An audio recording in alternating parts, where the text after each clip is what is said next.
दोस्तों नमस्कार, जय हिंद, वंदे मातरम। कैसे हैं आप सभी? उम्मीद करता हूं कि आप सब अच्छे होंगे और आपकी तैयारी भी बहुत ज़बरदस्त चल रही होगी, जितने भी लोगों का एग्ज़ाम बचा हुआ है। दोस्तों इस वीडियो में हम 11 अप्रैल वाले परीक्षार्थियों के लिए एक विशेष वीडियो लेकर आए हैं, जिसमें टॉप 165 हमने प्रश्न तैयार किया है। कंप्लीट हमने यहाँ पे निचोड़ रख दिया है 165 प्रश्नों में। 165 प्रश्नों की तैयारी हम करा देते हैं और इसके अलावा भी आप अपने से भी कुछ किए होंगे, है ना? तो इन सब को देख लीजिएगा एग्ज़ाम में जाने से पहले। तो चलिए देरी ना करते हुए शुरू करते हैं। और आपको 11 अप्रैल को दोस्तों धमाका मचा देना है, क्योंकि जिस लेवल के क्वेश्चन आ रहे हैं उन सबको हमने डीप लेवल में यहाँ पे एक्सप्लेन किया है। तो चलिए शुरू करते हैं। यहाँ पे पहला क्वेश्चन आप देख रहे हैं स्क्रीन में। निम्नलिखित में से कौन सा अपरिहार्य अमीनो एसिड का उदाहरण है जो शरीर में संश्लेषित नहीं हो सकता है? एलानिन, ग्लाइसिन, लाइसिन या प्रोलाइन? इसका राइट आंसर क्या होगा आपके हिसाब से? कमेंट करिएगा अगर पता है तो। नहीं पता तो देखिए इसका आंसर हो जाएगा option number C, lysine. Next question है, ग्लाइसेमिक इंडेक्स क्या मापता है? भोजन में वसा की मात्रा, भोजन में रक्त शर्करा पर प्रभाव, भोजन में प्रोटीन की गुणवत्ता, भोजन की कैलोरी घनत्व। तो दोस्तों ग्लाइसेमिक इंडेक्स क्या मापता है? ये मापता है भोजन से शर्करा पर प्रभाव। ऑप्शन नंबर 20 का करेक्ट आंसर हो जाएगा। नेक्स्ट क्वेश्चन है दोस्तों, आगे के क्वेश्चन कंप्लीट देखने के लिए हम आपसे एक रिक्वेस्ट कर रहे हैं कि अगर आप चैनल में पहली बार आए हैं तो प्लीज़ चैनल को सब्सक्राइब करके रखिए, बेल आइकन प्रेस करके रखिए, क्योंकि जितने भी डेट के अभी एग्ज़ाम बचे हुए हैं, है ना, 13 तारीख का एग्ज़ाम होना है, तो उन सब के लिए मैं पर डे अलग अलग डेट के लिए वीडियो लेकर आऊँगा। तो आप वीडियो में अंत तक बने रहिएगा। जिनका 11 अप्रैल को है वो भी देख लीजिए, वो तो विशेष रूप से देखें। और जिनका अभी नहीं हुआ है, जिनका 12 और 13 को है, वो लोग भी ये वीडियो कंप्लीट देख सकते हैं। क्योंकि देखिए हम लोग जितने भी लोग तैयारी कराने वाले हैं, यूट्यूबर हैं, वो सिर्फ एक संभावित क्वेश्चन दे सकते हैं, ठीक है? तो हो सकता है कि ये क्वेश्चन आप में भी कुछ फंसे, कुछ क्वेश्चन आगामी एग्ज़ाम में फंसे, है ना? तो इसीलिए सभी को कंप्लीट देखना है। और बाकी जो सिलेबस के अकॉर्डिंग पूरी वीडियो है वो हमने अपने चैनल में डाल दिया है, और इस वीडियो के डिस्क्रिप्शन में भी उनका लिंक आपको मिल जाएगा, ठीक है? तो चलिए यहाँ पे क्वेश्चन है, किस विटामिन की कमी से पेलाग्रा नामक रोग होता है जिसके लक्षणों में जिल्द की सूजन, दस्त और मनोभ्रंश शामिल है? ऑप्शन है thiamine B1, riboflavin B2, niacin B3, pyridoxine B6। इसका राइट आंसर क्या हो जाएगा? Option number C, niacin B3। Next है, निम्नलिखित में से कौन सा सूक्ष्म पोषक तत्व थायराइड हार्मोन के संश्लेषण के लिए महत्वपूर्ण है? आयरन, जिंक, आयोडीन या सेलेनियम? तो इसका राइट आंसर हो जाएगा दोस्तों आयोडीन। ऑप्शन नंबर सी इसका करेक्ट आंसर हो जाएगा।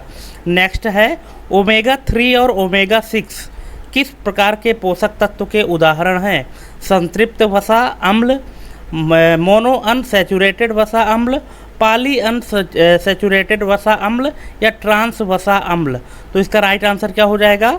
इसका राइट आंसर होगा option number C, poly unsaturated वसा अम्ल। अगर आपके एग्जाम में इस तरह के क्वेश्चन आता है तो आपको इसमें टिक कर देना है। दोस्तों अब ये नहीं कहते कि आपको एज इट इज़ क्वेश्चन मिलेगा, लेकिन हाँ क्वेश्चन थोड़ा सा घुमा फिरा के ज़रूर दे सकता है ना? ESB बोर्ड जो है क्वेश्चन थोड़ा सा घुमा फिरा के दे सकता है, लेकिन टॉपिक यही रहेंगे और इसी लेवल के क्वेश्चन आएंगे। नेक्स्ट है, प्रोविटामिन ए कैरोटीनायड का सबसे सामान्य रूप कौन सा है जो शरीर में विटामिन ए में परिवर्तित होता है? लाइकोपीन, ल्यूटिन, बीटा कैरोटीन या जेंसेक्थिन? तो इसका राइट आंसर क्या हो जाएगा? इसका राइट आंसर है beta carotene. Option number C इसका करेक्ट आंसर हो जाएगा। नेक्स्ट है, होमोसिस्टीन के चयापचय में कौन से बी विटामिन समूह के सदस्य महत्वपूर्ण भूमिका निभाते हैं? जो होमोसिस्टीन के चयापचय में कौन से बी विटामिन समूह के सदस्य महत्वपूर्ण भूमिका निभाते हैं? ऑप्शन है B1, B2, B3, B6, B9, B12, B5, B7 या केवल B12? तो दोस्तों जो बी विटामिन ग्रुप के सदस्य हैं वो महत्वपूर्ण भूमिका निभाते हैं। Option number B, B6, B9 और B12। B9 को फोलेट भी कहा जाता है। नेक्स्ट है, एंटीऑक्सीडेंट पोषक तत्वों का मुख्य कार्य क्या है? ऊर्जा प्रदान करना, मुक्त कणों से कोशिकाओं की रक्षा, हड्डियों का निर्माण करना या रक्तचाप नियंत्रित करना।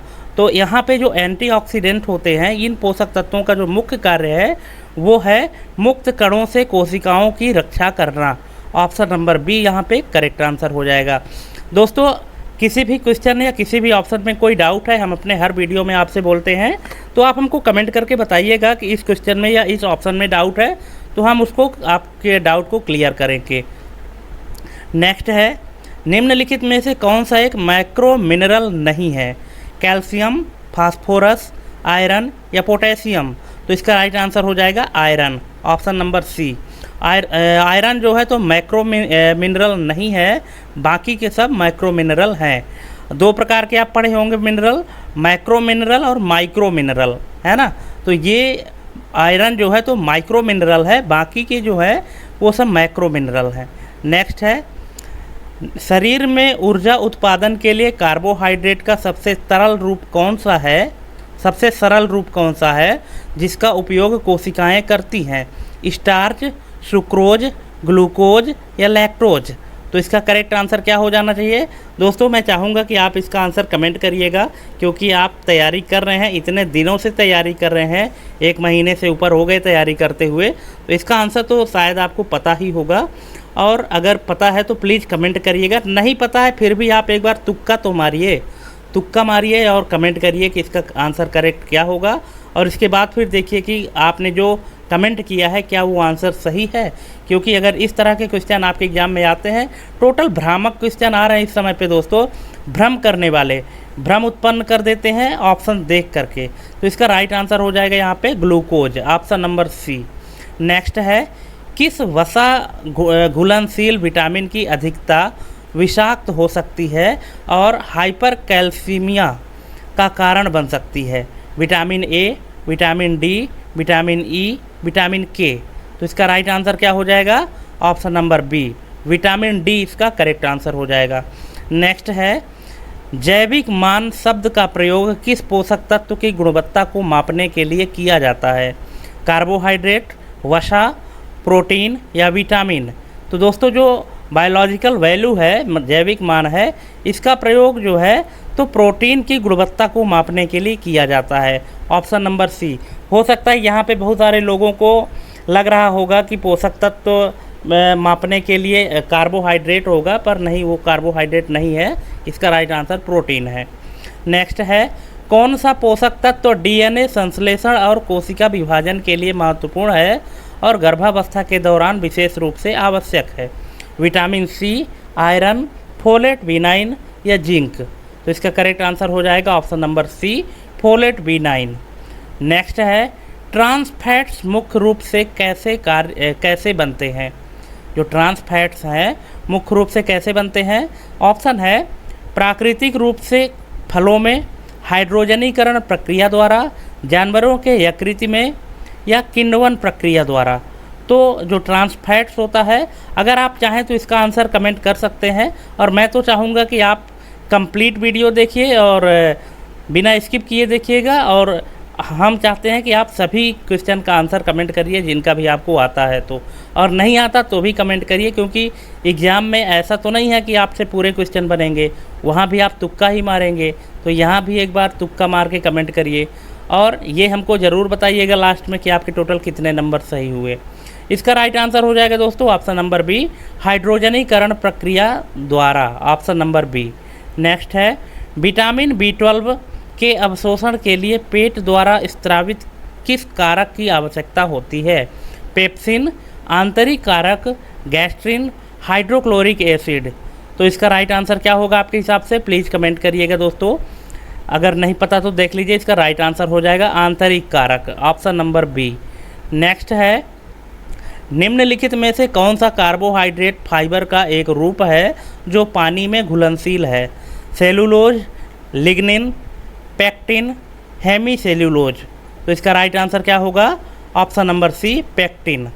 नेक्स्ट है, शरीर के अम्ल क्षार संतुलन को बनाए रखने में कौन से खनिज इलेक्ट्रोलाइट्स के रूप में कार्य करते हैं? तो यहाँ पे ऑप्शन है कैल्शियम और फास्फोरस, सोडियम और पोटेशियम, आयरन और जिंक, मैग्नीशियम और मैग्नीज। तो इसका राइट आंसर क्या हो जाना चाहिए? आप कमेंट कर सकते हैं। इसका राइट आंसर हो जाएगा सोडियम और potassium, option number B.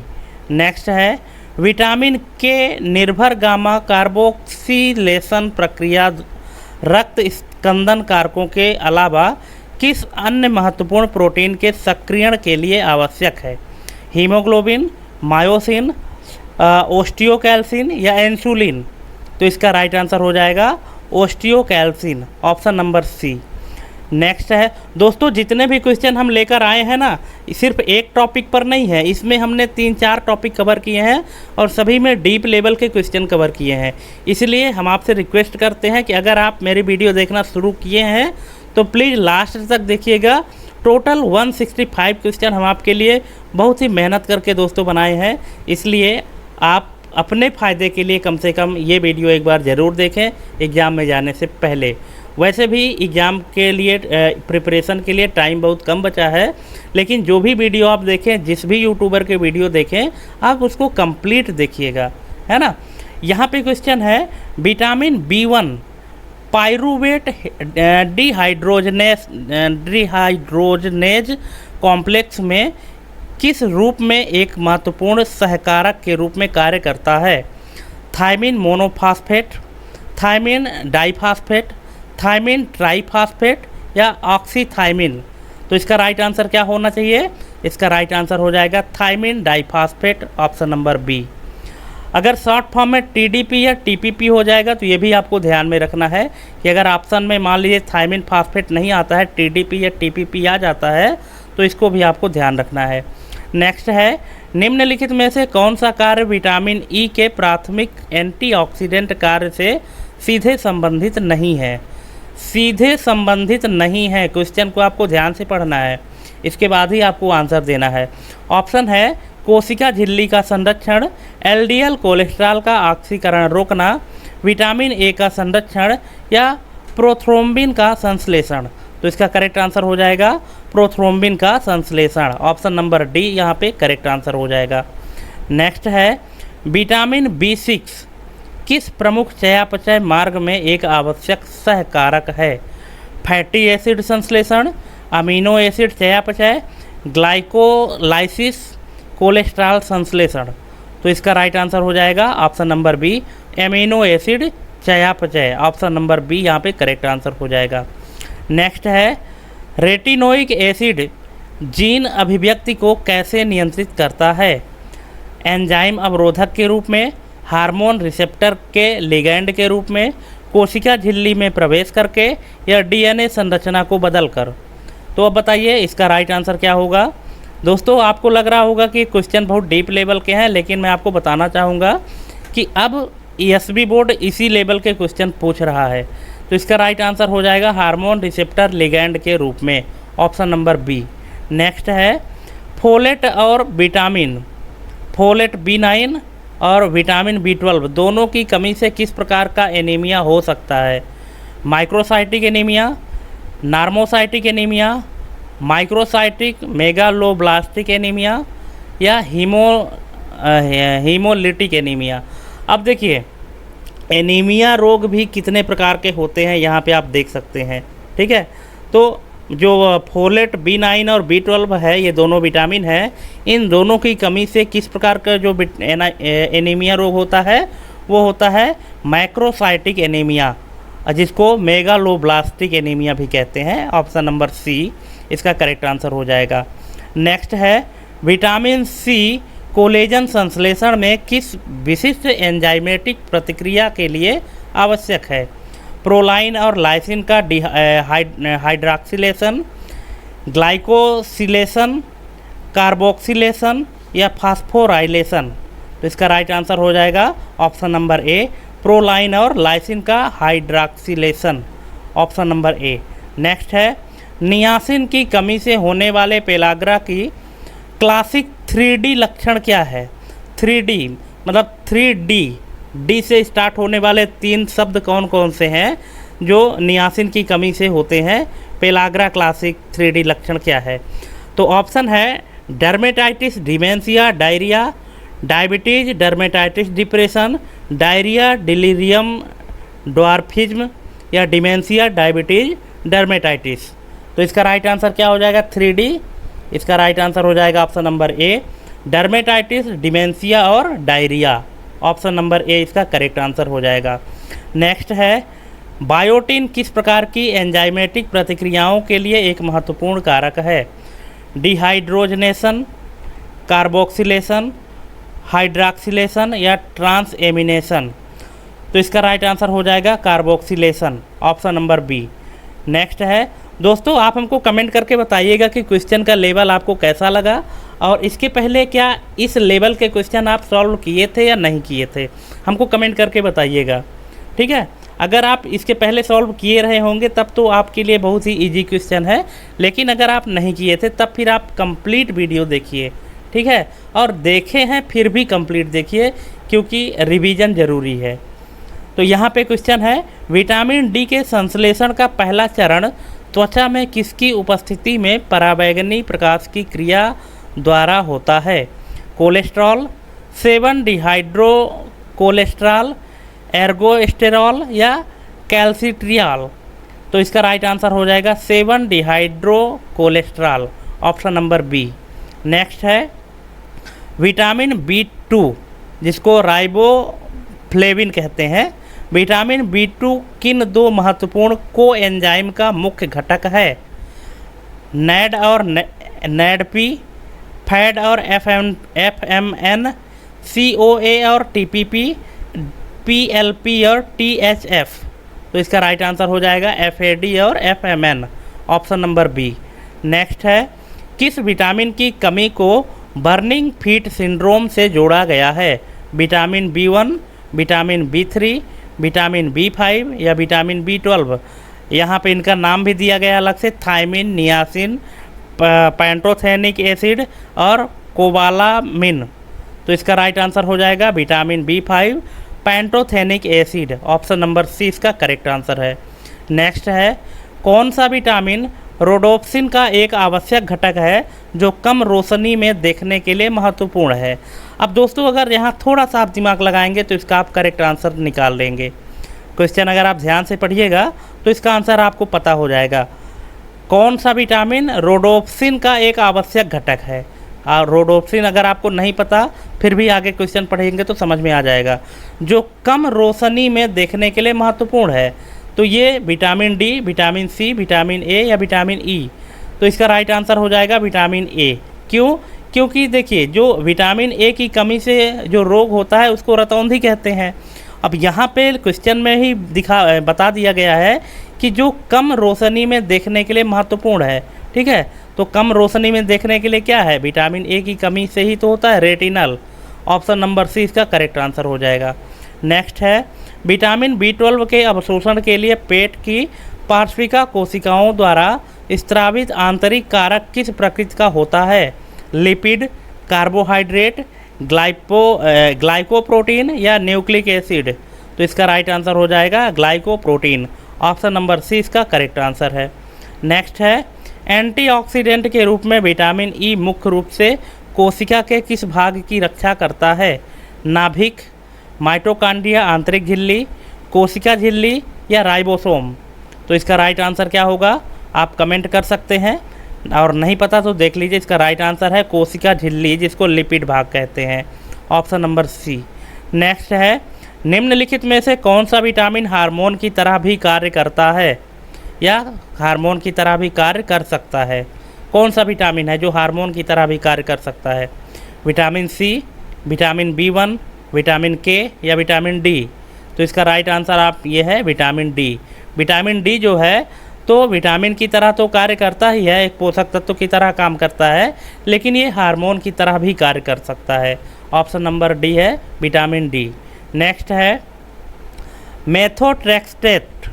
Methotrexate एक कैंसर रोधी दवा किस विटामिन के कार्य में हस्तक्षेप करके काम करती है? Vitamin B12, folate, vitamin B9, vitamin C या विटामिन B6? तो इसका राइट आंसर हो जाएगा folate, vitamin B9, option number B. Next है, किस विटामिन की अत्यधिक कमी से जेरोफ्थाल्मिया नामक स्थिति हो सकती है कि जिसमें अंधापन हो सकता है? Vitamin D, vitamin A, vitamin E या विटामिन के? तो फिर से इसका right answer vitamin A.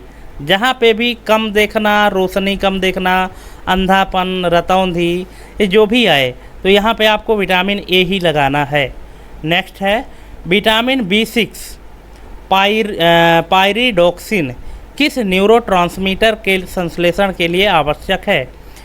Acetyl कोलाइन, serotonin, dopamine या उपरोक्त सभी? तो इसका राइट आंसर हो जाएगा उपरोक्त सभी, ऑप्शन नंबर डी।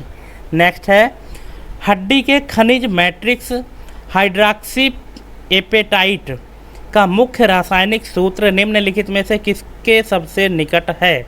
अब देखिए दोस्तों, यहाँ पे 4 सूत्र दिए गए हैं, ठीक है, और आपको यहाँ पे निकालना है कि हड्डी के खनिज मैट्रिक्स हाइड्रॉक्सी एपेटाइट का मुख्य रासायनिक सूत्र जो सबसे नज़दीक है वो कौन सा है। यहाँ पे 4 ऑप्शन दिए हैं, आप थोड़ा सा वीडियो पॉज करके और फिर यहाँ पे देखिए और निकालिए इसका राइट आंसर क्या होगा। अगर पता है तो, नहीं पता है फिर भी एक बार आप ट्राई तो करिए कि आपका तुक्का सही होता है कि नहीं। और यहाँ पे हम आपको बता देते हैं इसका राइट आंसर हो जाएगा। आप वीडियो पॉज कर लीजिए, इसके बाद आराम से देखिएगा, क्योंकि मैं वीडियो पॉज नहीं कर सकता। अगर वीडियो पॉज करूँगा तो ज़्यादा टाइम लग जाएगा। आप वीडियो पॉज करके और आराम से इसका आंसर देख लीजिए, इसके बाद फिर कमेंट करिएगा। इसका राइट आंसर हो जाएगा option number B, Ca10PO4 6OH2। Next है, कोशिका झिल्ली में सोडियम पोटेशियम पंप के कार्य के लिए कौन सा खनिज सीधे तौर पर ऊर्जा स्रोत के उपयोग से जुड़ा है? सोडियम, पोटेशियम, कैल्शियम या मैग्नीशियम? तो इसका राइट आंसर हो जाएगा magnesium, option number D. Next है, निम्नलिखित में से कौन सा खनिज ग्लूटाथियोन पर ऑक्सीडेज नामक महत्वपूर्ण एंटीऑक्सीडेंट एंजाइम का एक अभिन्न अंग है? आयरन, जिंक, सेलेनियम या कॉपर? तो इसका राइट आंसर हो जाएगा सेलेनियम, ऑप्शन नंबर सी इसका करेक्ट आंसर हो जाएगा। नेक्स्ट है, शरीर में आयरन के अवशोषण और परिवहन में सेरुलोप्लास्मिन नामक एंजाइम की भूमिका होती है। इस एंजाइम के कार्य के लिए कौन सा ट्रेस खनिज आवश्यक है? जिंक, मैग्नीज, कॉपर या मोलिब्डेनम? तो इसका राइट आंसर हो जाएगा कॉपर। कॉपर को तांबा भी कहते हैं। अगर ऑप्शन में आपको तांबा लिखा है, कॉपर नहीं है, तो फिर तांबा में आपको टिक करना है। नेक्स्ट है, जिंक फिंगर मोटिफ्स को जो DNA बाइंडिंग प्रोटीन में पाए जाते हैं, जीन अभिव्यक्ति के नियमन में महत्वपूर्ण है। यह संरचनात्मक भूमिका किस खनिज पर निर्भर करती है? आयरन, जिंक, मैग्नीशियम या कैल्शियम? तो इसका करेक्ट आंसर क्या होगा? Zinc, option number B. Next है, क्लोराइड आयन Cl- यानी Cl नेगेटिव क्लोराइड आयन की गैस्ट्रिक पार्श्विका कोशिकाओं में मुख्य भूमिका क्या है? पेप्सिनोजन का सक्रियण, आंतरिक कारक का स्राव, हाइड्रोक्लोरिक एसिड का निर्माण या गैस्ट्रिन का उत्पादन? तो इसका राइट आंसर हो जाएगा हाइड्रोक्लोरिक एसिड का निर्माण, ऑप्शन नंबर सी इसका करेक्ट आंसर है। नेक्स्ट है, इंसुलिन की क्रिया को पोटेंशिएट मतलब प्रभाव बढ़ाना, इंसुलिन की क्रिया को पोटेंशिएट करने और ग्लूकोज सहिष्णुता में सुधार करने में किस ट्रेस खनिज की भूमिका मानी जाती है? वैनेडियम, क्रोमियम, मैग्नीज या बोरान? तो इसका राइट आंसर हो जाएगा क्रोमियम, ऑप्शन नंबर बी।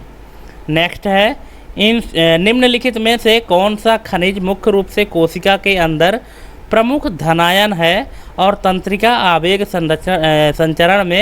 संचरण व मांसपेशी संकुचन के लिए महत्वपूर्ण है? सोडियम, कैल्शियम, पोटेशियम या मैग्नीशियम? तो इसका करेक्ट आंसर हो जाएगा option number C, potassium. Next है, मोलिब्डेनम किस एंजाइम समूह का एक आवश्यक सहकारक है जो सल्फाइड और जैंथिन के चयापचय में शामिल है? डिहाइड्रोजनेज, ऑक्सीडेज, काइनेज या कार्बोक्सिलेज? तो इसका करेक्ट आंसर हो जाएगा oxidase, option number B. Next है, अत्यधिक फ्लोराइड के सेवन से होने वाली दंत फ्लोरोसिस में दांतों में इनेमल पर क्या प्रभाव पड़ता है? इनेमल का पूर्ण अभाव, इनेमल का अत्यधिक खनिजीकरण और धब्बे, इनेमल का नरम होना, इनेमल का पीला पड़ना। तो इसका राइट आंसर हो जाएगा इनेमल का अत्यधिक खनिजीकरण और धब्बे, ऑप्शन नंबर बी। नेक्स्ट है, शाला पूर्व शिक्षा का मुख्य उद्देश्य बच्चों को प्राथमिक विद्यालय के पाठ्यक्रम के लिए अकादमिक रूप से तैयार करना है, जिसमें मुख्य ध्यान ... पर होता है। अब देखिए यहाँ पे शाला पूर्व शिक्षा से रिलेटेड क्वेश्चन है, आगे के जो क्वेश्चन मिलेंगे आपको, ठीक है, फिर उसके आगे दूसरे टॉपिक पर क्वेश्चन मिलेंगे, तो आपको पूरे क्वेश्चन ध्यान से देखना है दोस्तों। तो यहाँ पे इसका राइट आंसर क्या हो जाएगा, खाली स्थान पे क्या भरा जाएगा? तो यहाँ पे ऑप्शन है अक्षर और अंक ज्ञान, प्रतिस्पर्धात्मक भावना विकास, समग्र विकासात्मक तत्परता या कठोर अनुशासन पालन। तो इसका मुख्य ध्यान रखा जाता है वो है समग्र विकासात्मक तत्परता, ऑप्शन नंबर सी इसका करेक्ट आंसर हो जाएगा। नेक्स्ट है, शाला पूर्व शिक्षा में विकासानुरूप अभ्यास का सबसे सटीक अर्थ क्या है? सभी बच्चों के लिए एक समान मानकीकृत गतिविधियाँ, बच्चों की व्यक्तिगत गति और रुचि को अनदेखा करना, बच्चों की आयु, व्यक्तिगतता और सामाजिक सांस्कृतिक संदर्भ के अनुसार शिक्षण, या केवल प्रतिभाशाली बच्चों पर ध्यान केंद्रित करना।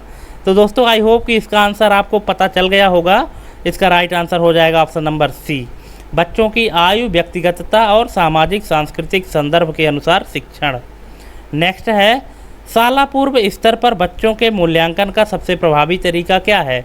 वार्षिक लिखित परीक्षा, ग्रेड और रैंकिंग प्रणाली, नियमित मानकीकरण परीक्षण या सतत और व्यापक अवलोकन। तो इसका जो करेक्ट आंसर होगा क्या होगा, आप इसको कमेंट कर सकते हैं, अगर पता है तो, नहीं पता तो देख लीजिए। इसका राइट आंसर हो जाएगा सतत और व्यापक अवलोकन, ऑप्शन नंबर डी इसका करेक्ट आंसर हो जाएगा। नेक्स्ट है, खेल आधारित अधिगम शाला पूर्व शिक्षा में क्यों महत्वपूर्ण है? क्योंकि यह शिक्षकों के लिए सबसे आसान विधि है, क्योंकि यह बच्चों को केवल मनोरंजन प्रदान करता है, क्योंकि खेल बच्चों के स्वाभाविक सीखने और अन्वेषण का माध्यम है, क्योंकि इसमें कक्षा में शांति बनी रहती है। अब बताइए कि खेल आधारित अधिगम शाला पूर्व शिक्षा में क्यों महत्वपूर्ण है ना? तो 4 ऑप्शन आप पढ़ लिए हैं, चारों ऑप्शन में से करेक्ट आंसर क्या होगा? बिल्कुल ऑप्शन नंबर सी, क्योंकि खेल बच्चों के स्वाभाविक सीखने और अन्वेषण का माध्यम है, ऑप्शन नंबर सी इसका करेक्ट आंसर हो जाएगा। नेक्स्ट है, शाला पूर्व शिक्षा पाठ्यक्रम में भाषाई विकास को बढ़ावा देने के लिए निम्नलिखित में से कौन सी गतिविधि सबसे कम प्रभावी होगी? सबसे कम प्रभावी होगी मुक्त वार्तालाप और कहानी सुनना, तुकबंदी और बाल गीत गाना, चित्र देखकर कहानी बनाना या व्याकरण के नियमों को रटाना। तो जो भाषाई विकास को बढ़ावा देने के लिए जो सबसे कम प्रभावी गतिविधि है वो क्या है? व्याकरण के नियमों को रटाना। क्योंकि देखिए छोटे बच्चों को आप क्या व्याकरण के नियम रटाएंगे, वो उनके लिए वो समझ से परे है। बाकी उनके हिसाब से जो आप काम करेंगे वो सही है। चित्र देखकर कहानी बनाना, तुकबंदी और बाल गीत गाना, मुक्त वार्तालाप और कहानी सुनना, ये सब बच्चों के लिए है, लेकिन व्याकरण के नियमों को रटाना छोटे बच्चों के लिए थोड़ा सा कम प्रभावी है ना? इसलिए यहाँ पे इसका right answer option number D हो जाएगा। नेक्स्ट है, एक शाला पूर्व शिक्षक की प्राथमिक भूमिका क्या होती है? ज्ञान का कठोरता से प्रसारण करना, बच्चों के व्यवहार को नियंत्रित करना, सीखने के लिए अनुकूल वातावरण और मार्गदर्शन प्रदान करना, माता पिता को नियमित रिपोर्ट भेजना। तो शिक्षक की जो प्राथमिक भूमिका है वो है ऑप्शन नंबर सी, सीखने के लिए अनुकूल वातावरण और मार्गदर्शन प्रदान करना। नेक्स्ट है, पियाजे के संज्ञानात्मक विकास सिद्धांत के अनुसार शाला पूर्व बच्चे मुख्यतः पूर्व संक्रियात्मक अवस्था वाले किस विशेषता से युक्त होते हैं? अमूर्त, तार्किक चिंतन क्षमता, संरक्षण के सिद्धांत की समझ, परिकल्पनात्मक निगमनात्मक तर्क या आत्म केंद्रिता और प्रतीकात्मक सोच। तो इसका राइट आंसर क्या होगा? ऑप्शन नंबर डी, आत्म केंद्रितता और प्रतीकात्मक सोच। ऑप्शन नंबर डी इसका करेक्ट आंसर हो जाएगा। नेक्स्ट है, शाला पूर्व शिक्षा में पोर्टफोलियो का उपयोग मुख्यतः किस लिए किया जाता है? पोर्टफोलियो होता है ना, तो इसका उपयोग किस लिए किया जाता है? ऑप्शन है बच्चों की वार्षिक ग्रेडिंग के लिए, बच्चों की कमजोरियों की सूची बनाने के लिए, समय के साथ बच्चे की प्रगति और सीखने के नमूनों को दर्शाने के लिए, या बच्चों की प्रतिस्पर्धात्मक तुलना के लिए। अब बताइए इसका करेक्ट आंसर क्या होगा। थोड़ा सा आप टाइम ले लीजिए, वीडियो पॉज कर लीजिए और क्वेश्चन नंबर 54 का करेक्ट आंसर आप दीजिए। ठीक है, कि पोर्टफोलियो का मुख्य यूज क्या होता है। और यहाँ पे हम आपको बता देते हैं, इसका करेक्ट आंसर हो जाएगा ऑप्शन नंबर सी, समय के साथ बच्चों की प्रगति और सीखने के नमूनों को दर्शाने के लिए। यहाँ पे हो सकता है कि कुछ लोगों का इस क्वेश्चन का आंसर गलत हो सकता है ना, और कुछ का सही भी हो सकता है, ऐसा नहीं है, पर मैक्सिमम लोगों का यहाँ गलत होने के चांसेस हैं, इसलिए आपको ध्यान से देखना है। नेक्स्ट है, राष्ट्रीय पाठ्यचर्या की रूपरेखा मूलभूत चरण 2022 NCFS 2022 किस पर सर्वाधिक बल देती है? विषय वस्तु आधारित कठोर शिक्षण, रटंत अधिगम और स्मरण, पंचकोश विकास और अनुभवात्मक अधिगम, केवल संज्ञानात्मक कौशल विकास। तो इसका करेक्ट आंसर क्या हो जाएगा? इसका करेक्ट आंसर होगा पंचकोश विकास और अनुभवात्मक अधिगम, ऑप्शन नंबर सी। नेक्स्ट है, शाला पूर्व कक्षा में विभिन्न पृष्ठभूमि से आने वाले बच्चों के समावेश को सुनिश्चित करने के लिए शिक्षक को क्या करना चाहिए? सभी के लिए एक समान गतिविधि लागू करनी चाहिए, बच्चों की पृष्ठभूमि पर ध्यान नहीं देना चाहिए, विभेदित निर्देश और लचीली शिक्षण विधियों का उपयोग करना चाहिए, या केवल बहुसंख्यक समूह की संस्कृति को महत्व देना चाहिए। तो इसका करेक्ट आंसर हो जाएगा ऑप्शन नंबर सी, विभेदित निर्देश और लचीली शिक्षण विधियों का उपयोग करना चाहिए। नेक्स्ट है, लेव वाइगोत्स्की के सिद्धांत के अनुसार बच्चों का संज्ञानात्मक विकास मुख्य रूप से किससे प्रभावित होता है? केवल जैविक परिपक्वता से, अनुवांशिक कारकों से, सामाजिक अंतःक्रिया और सांस्कृतिक उपकरणों से, या व्यक्तिगत खोज और अन्वेषण से? इसका करेक्ट आंसर हो जाएगा ऑप्शन नंबर सी, सामाजिक अंतःक्रिया और सांस्कृतिक उपकरणों से। नेक्स्ट है, शाला पूर्व शिक्षा में सूक्ष्म गत्यात्मक कौशल के विकास का उदाहरण है दौड़ना और कूदना, गेंद फेंकना और पकड़ना, मोती पिरोना और बटन लगाना, सीढ़ियाँ चढ़ना और उतरना। जो फाइन मोटर स्किल्स है, आप दो प्रकार के मोटर स्किल पढ़े होंगे ना, एक फाइन मोटर स्किल्स होता है, ग्रास मोटर स्किल्स होता है। ये सूक्ष्म गत्यात्मक कौशल और स्थूल गत्यात्मक कौशल। तो यहाँ पे जो सूक्ष्म गत्यात्मक कौशल है वो क्या है? मोती पिरोना और बटन लगाना, जिसमें उंगलियों का काम होता है, ऑप्शन नंबर सी। अगर यहीं पे मान लीजिए कि ग्रास मोटर स्किल्स पूछ देता तो फिर वो क्या हो जाता? गेंद फेंकना और पकड़ना, दौड़ना, कूदना, सीढ़ी चढ़ना उतरना, ये सब क्या है? ये सब ग्रास मोटर स्किल्स के उदाहरण हैं। लेकिन मोती पिरोना और बटन लगाना फाइन मोटर स्किल्स के उदाहरण हैं। नेक्स्ट है, निम्नलिखित में से कौन सा शाला पूर्व शिक्षा की गुणवत्ता का एक प्रमुख संकेतक नहीं है? बाल शिक्षक अनुपात का कम होना, सुरक्षित और उत्तेजक सीखने का माहौल, मानकीकृत परीक्षणों में उच्च अंक प्राप्त करना, प्रशिक्षित और संवेदनशील शिक्षक। तो इसका राइट आंसर हो जाएगा ऑप्शन नंबर सी, मानकीकृत परीक्षणों में उच्च अंक प्राप्त करना। ठीक है, ऑप्शन नंबर सी इसका करेक्ट आंसर हो जाएगा। नेक्स्ट है, प्रारंभिक बाल्यावस्था देखभाल और शिक्षा के सार्वभौमिकरण में निम्नलिखित में से कौन सी सबसे बड़ी चुनौती है? बच्चों की सीखने में अरुचि, पाठ्यक्रम की कमी, गुणवत्ता, पहुंच और समानता सुनिश्चित करना, अभिभावकों का असहयोग। तो इसका करेक्ट आंसर हो जाएगा गुणवत्ता, पहुंच और समानता सुनिश्चित करना, ऑप्शन नंबर सी। नेक्स्ट है, मानव शरीर में ट्रांसफैटी एसिड का प्राथमिक नकारात्मक प्रभाव किस पर पड़ता है? रक्त शर्करा नियंत्रण, यकृत एंजाइम उत्पादन, एलडीएल कोलेस्ट्रॉल स्तर, या मांसपेशियों का प्रोटीन संश्लेषण। इसका राइट आंसर क्या होगा? एलडीएल कोलेस्ट्रॉल स्तर, ऑप्शन नंबर सी। नेक्स्ट है, एंटीऑक्सीडेंट शरीर में मुख्य रूप से किस हानिकारक अणु से लड़ते हैं? संतृप्त वसा, मुक्त मूलक, कोलेस्ट्रॉल अणु या ग्लाइकोजन? तो इसका राइट आंसर क्या होगा? मुक्त मूलक, इसको फ्री रेडिएसल कहते हैं, free radicals, option number B. Next है, खाद्य पदार्थों में मौजूद फाइटेट्स मुख्य रूप से किस खनिज के अवशोषण में बाधा डालते हैं? सोडियम, पोटेशियम, आयरन और जिंक, क्लोराइड? तो इसका राइट आंसर हो जाएगा आयरन और zinc, option number C. Next question है, लंबे समय तक अत्यधिक प्रोटीन सेवन का संभावित प्रतिकूल प्रभाव क्या हो सकता है? रक्तचाप में कमी, हड्डियों का घनत्व बढ़ना, गुर्दे पर अतिरिक्त बोझ, विटामिन सी की कमी? तो अगर आप लंबे समय तक प्रोटीन का सेवन करते हैं तो इसका जो प्रतिकूल प्रभाव हो सकता है वो है गुर्दे पर अतिरिक्त बोझ है, जो किडनी होती है उस पर ओवरबर्डन हो सकता है, ऑप्शन नंबर सी। नेक्स्ट है, बेसल मेटाबॉलिक रेट को प्रभावित करने वाला सबसे महत्वपूर्ण कारक कौन सा है? दिन का समय, लीन बॉडी मास, हालिया भोजन का प्रकार या बाहरी तापमान?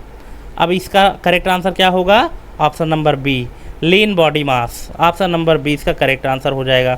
दोस्तों किसी भी ऑप्शन में या किसी भी क्वेश्चन में डाउट होगा आप तुरंत कमेंट करके पूछ लीजिएगा और कंप्लीट वीडियो देखिएगा, बिना स्किप किए देखिएगा 165 क्वेश्चन, और लास्ट में आपको ये बताना है कि आपके कितने क्वेश्चन सही हुए हैं। नेक्स्ट है, किस विटामिन की कमी से स्कर्वी रोग होता है? अब पहले तो आपको ये निकालना है कि किस विटामिन की कमी से स्कर्वी रोग होता है। अब आगे का क्वेश्चन क्या जुड़ा है कि जिसमें मसूड़ों से खून आना और घाव का धीरे धीरे बढ़ना शामिल होता है। तो यहाँ पे अगर आपको एक क्वेश्चन का आंसर पता है तो आप दूसरे का ऑटोमेटिक निकाल लेंगे, क्योंकि इस क्वेश्चन में दो क्वेश्चन शामिल हैं। किस विटामिन की कमी से स्कर्वी रोग होता है पहला, और जिसमें मसूड़ों से खून आना और घाव का धीरे धीरे भरना शामिल है। तो ये आपको एक चीज़ अगर आपको ध्यान है तो आप इसका करेक्ट आंसर निकाल लेंगे, vitamin A, vitamin D, vitamin ई या विटामिन सी? इसका राइट आंसर हो जाएगा विटामिन सी, क्योंकि विटामिन सी की कमी से स्कर्वी रोग होता है। अब बाकी की जो कहानी है तो वो उसी के कारण होगी, ठीक है।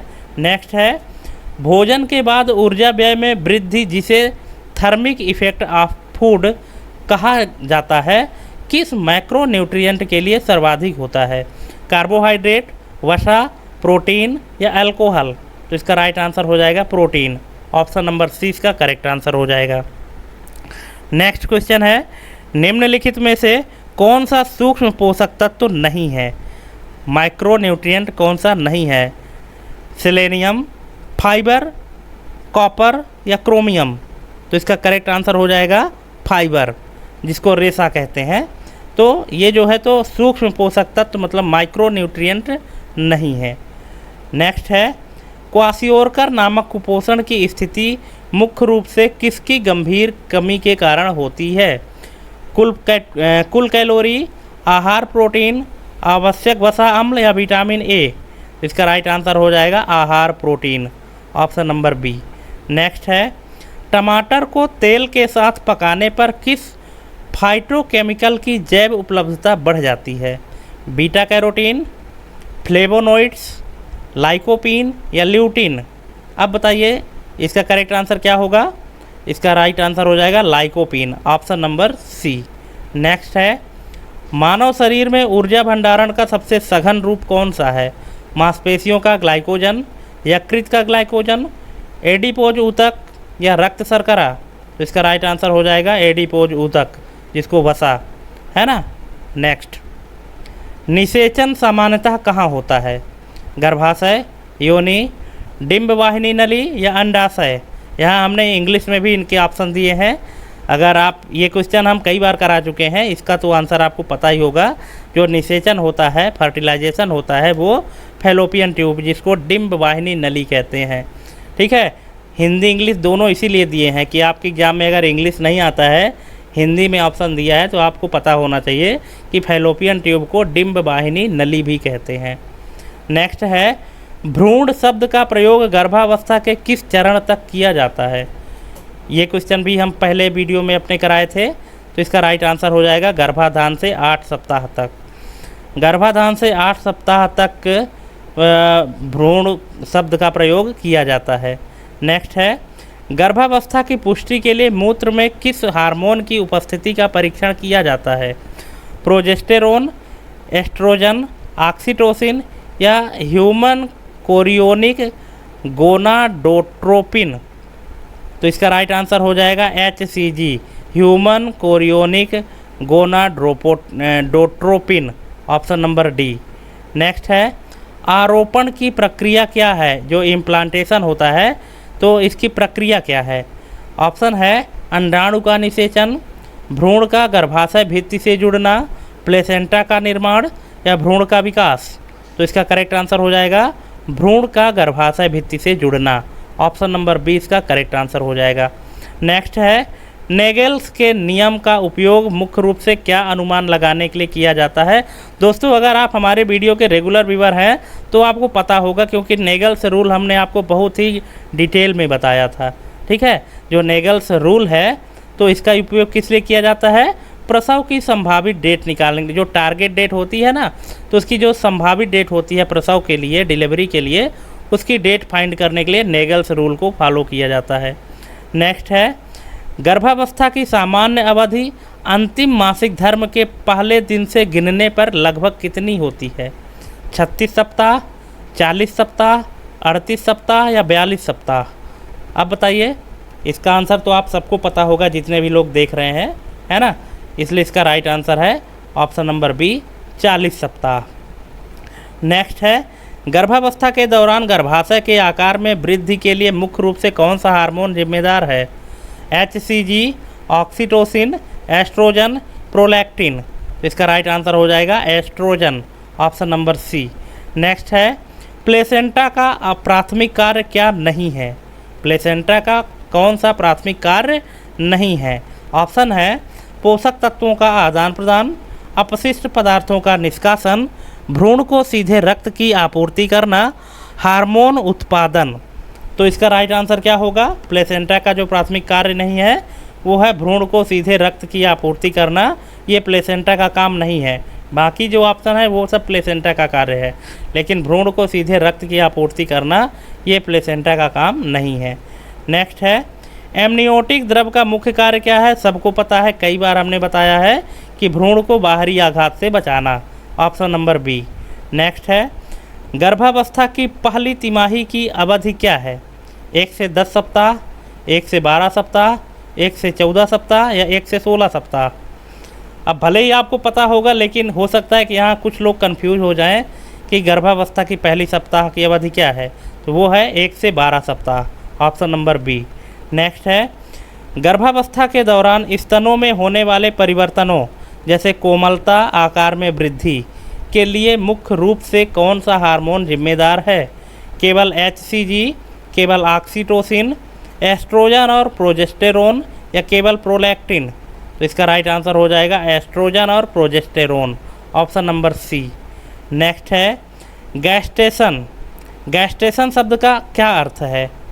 तो ऑप्शन है प्रसव की प्रक्रिया, निषेचन की प्रक्रिया, गर्भावस्था की पूरी अवधि या भ्रूण का विकास चरण? तो दोस्तों गैस्टेशन शब्द का अर्थ क्या आपको पता है? अगर पता है तो प्लीज़ कमेंट करिएगा। क्वेश्चन नंबर 83, गैस्टेशन का अर्थ क्या है, कमेंट करिएगा। और नहीं पता तो देख लीजिए, इसका जो गैस्टेशन शब्द का अर्थ है वो है गर्भावस्था की पूरी अवधि। गर्भावस्था की पूरी अवधि को गैस्टेशन कहा जाता है।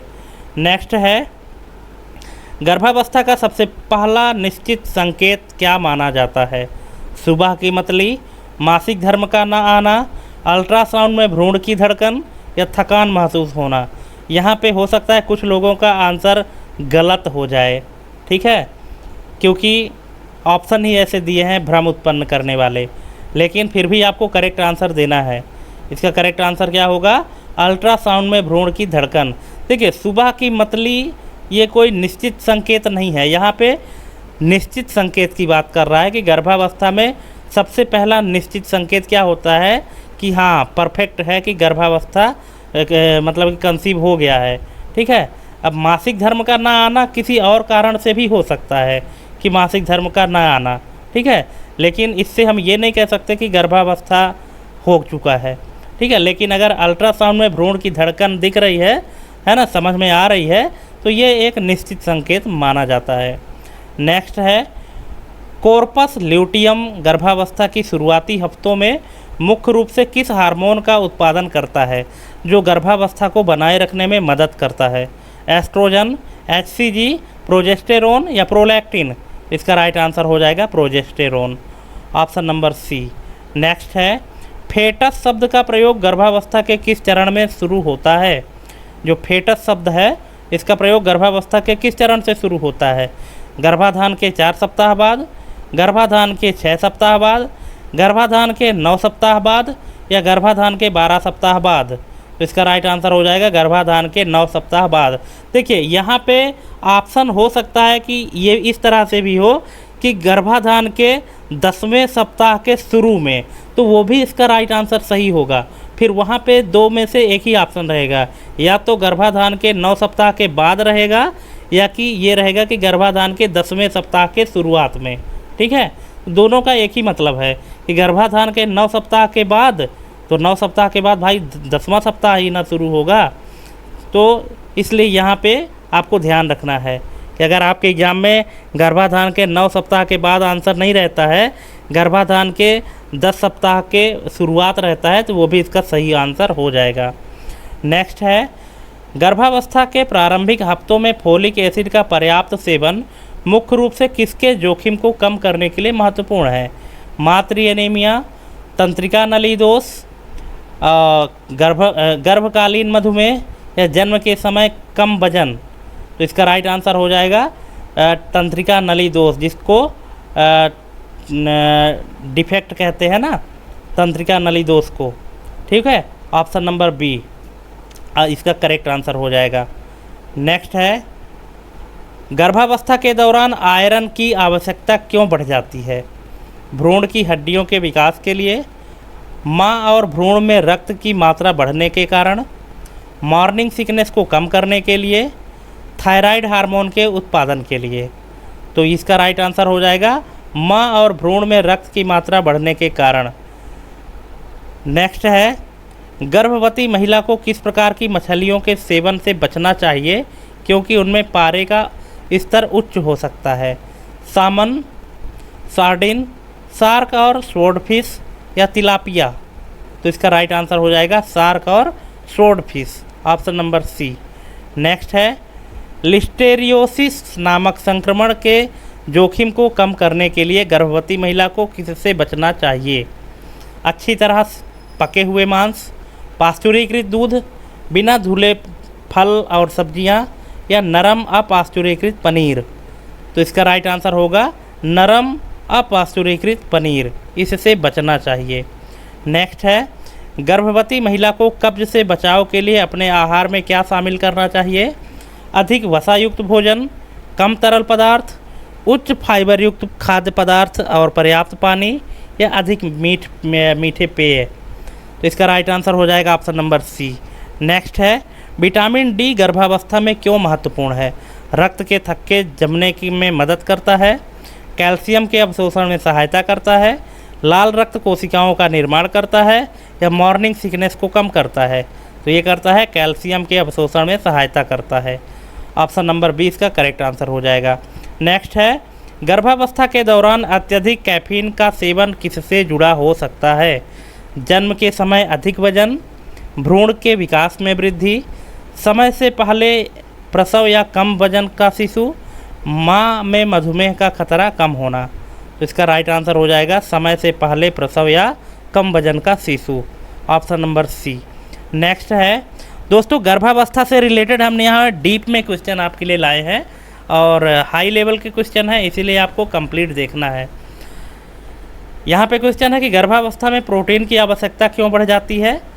तो ऑप्शन यहाँ पे 4 बड़े बड़े ऑप्शन है, आप पढ़ लीजिएगा। इसका राइट आंसर हो जाएगा भ्रूण के ऊतकों, प्लेसेंटा और रक्त की मात्रा में वृद्धि के लिए, ऑप्शन नंबर बी। नेक्स्ट है, गर्भवती महिला के लिए जिंक का पर्याप्त सेवन क्यों महत्वपूर्ण है? हड्डियों के घनत्व के लिए, कोशिका विभाजन और भ्रूण के विकास के लिए, रक्त शर्करा के नियमन के लिए, केवल माँ की प्रतिरक्षा प्रणाली के लिए? इसका राइट आंसर हो जाएगा कोशिका विभाजन और भ्रूण के विकास के लिए, ऑप्शन नंबर बी। नेक्स्ट है, गर्भावस्था के दौरान मां का अनुशंसित वजन बढ़ना मुख्य रूप से किस पर निर्भर करता है? गर्भावस्था से पहले मां का BMI, केवल मां की ऊंचाई, भ्रूण का अनुमानित आकार या मां की आहार वरीयताएं? तो इसका राइट आंसर हो जाएगा गर्भावस्था से पहले मां का BMI मतलब बॉडी मास इंडेक्स। नेक्स्ट है, गर्भावस्था के दौरान नियमित रूप से रक्तचाप की जांच क्यों महत्वपूर्ण है? एनीमिया का पता लगाने के लिए, गर्भकालीन मधुमेह की जांच के लिए, प्री एक्लेम्सिया जैसी स्थितियों का पता लगाने के लिए या भ्रूण के विकास की निगरानी के लिए। तो जो ब्लड प्रेशर है इसकी नियमित जांच इसलिए आवश्यक है प्री एक्लेम्सिया जैसी स्थितियों का पता लगाने के लिए। ऑप्शन नंबर सी इसका करेक्ट आंसर हो जाएगा। नेक्स्ट है फंडल हाइट है, डाइट नहीं है दोस्तों, सॉरी। फंडल हाइट का माप क्या अनुमान लगाने में मदद करता है? एमनियोटिक द्रव की मात्रा, भ्रूण की स्थिति, गर्भाशय और भ्रूण का विकास, प्लेसेंटा का स्थान? तो इसका राइट आंसर हो जाएगा गर्भाशय और भ्रूण का विकास। नेक्स्ट है, गर्भावस्था में किए जाने वाले ग्लूकोज चैलेंज टेस्ट या ग्लूकोज टॉलरेंस टेस्ट का उद्देश्य क्या जांचना है?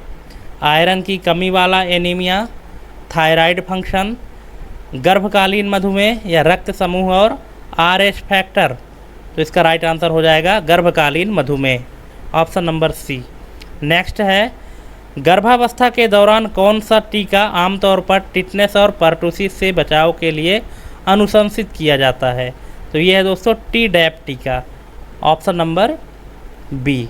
नेक्स्ट है, RH फैक्टर असंगतता का खतरा कब होता है? इसको हमने अपने पिछले वीडियो में हमने समझाया था आपको कि अगर माँ का RH फैक्टर निगेटिव और शिशु का RH फैक्टर पॉजिटिव है तब ये खतरा उत्पन्न हो सकती है, जो RH इनकम्पैटिबिलिटी है।